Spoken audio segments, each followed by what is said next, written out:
Can a divorced spouse claim rights to a previous primary residence or other separate or premarital property? A court can, in exceptional circumstances, award a spouse some or all of your premarital and separate property that is clearly not a marital asset. In the jurisdiction where I practice family law, Utah, the rule in case law is found in several places, but here are a couple of good examples. Dunn versus Dunn, 802 P. 2nd, page 1314 in the Utah Court of Appeals from 1990. The general rule is that equity requires that each party retain the separate property he or she brought into the marriage, including any appreciation of the separate property.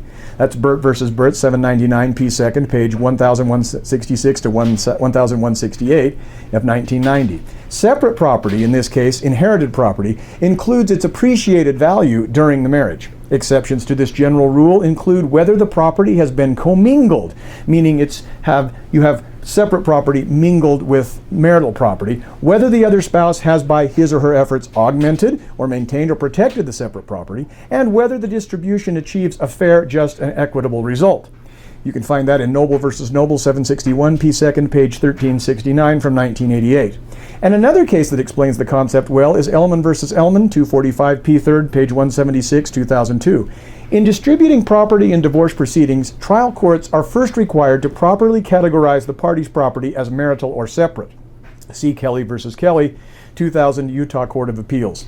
Generally, trial courts are also required to award premarital property and appreciation on that property to the spouse who brought the property into the marriage. Again, that's from Dunn versus Dunn. You can also see the case of Mortensen versus Mortensen, 760 P. 2nd, page 304 and 308, Utah, 1988. However, separate property is not totally beyond a court's reach in an equitable property division. Burt versus Burt, 799 P. 2nd, page 1166, 1169, 1990.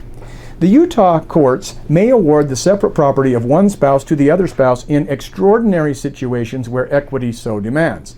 That's a quote from Mortensen versus Mortensen, 760 P. 2nd at page 308.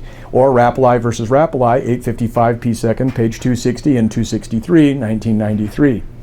Exceptions to this general rule include whether the distribution achieves a fair, just, and equitable result. A quote from Dunn at page 1320.